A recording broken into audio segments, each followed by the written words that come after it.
इस वक्त social media पर दो राज्यों की पुलिस टॉप ट्रेंडिंग में है। एक दिल्ली तो दूसरी है यूपी पुलिस। दिल्ली के बाटला हाउस में पुलिस ने एक्शन लिया तो पुलिस के साथ ही मारपीट हो गई। लेकिन यूपी में बदमाशों को पुलिस से पंगा लेना महंगा पड़ रहा है। यूपी में जो पुलिस पर गोली चला रहा है, पुलिस उसको उसी के स्टाइल में जवाब दे रही है। मैनपुरी, बिजनौर, कुशीनगर, ग्रेटर नोएडा, यूपी में पुलिस का नॉन स्टॉप एक्शन चल रहा है। 24 घंटे में 4 बड़े एनकाउंटर हुए।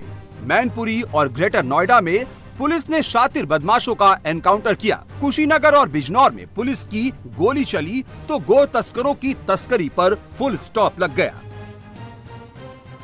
ये गो तस्कर नौशाद कुरैशी है। ये गो तस्करी का काम करता था, पुलिस की वांटेड लिस्ट में था। जंगल में जब नौशाद कुरैशी गया तो दोनों पैर पर चलकर गया, लेकिन जब जंगल से बाहर आया तो एक पैर से उछल उछल कर चलते हुए आया। अब नौशाद जब भी गौ तस्करी के बारे में सोचेगा तो गोक्षी का प्लान बनाने से पहले अपने एक पैर को जरूर देखेगा। मामला बिजनौर के नजीबाबाद का है, जहां नौशाद और उसका साथी जंगल में गोवंश की तलाश में पहुंचे थे, लेकिन जंगल में दोनों का आमना सामना पुलिस से हो गया। नौशाद का साथी मौके का फायदा उठाकर फरार हो गया, लेकिन पुलिस की गोली नौशाद के बाएं पैर में पंजे के पास लगी। बिजनौर की तरह ही कुशीनगर में पुलिस ने एक गो तस्कर को एनकाउंटर के बाद अरेस्ट किया है। ये विक्की प्रसाद है। विक्की प्रसाद की तलाश यूपी के 2 जिलों की पुलिस को थी।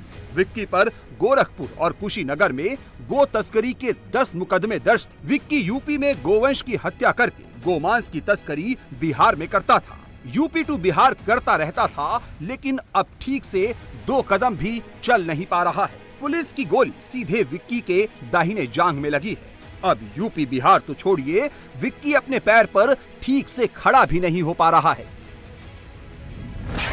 पुलिस ने इसके पास से 4 प्रतिबंधित पशु, 1 ठोस लकड़ी का गोलाकार ठीहा, रस्सी, 2 चाकू, 1 अवैध तमंचा और 5,300 रुपए बरामद किए हैं।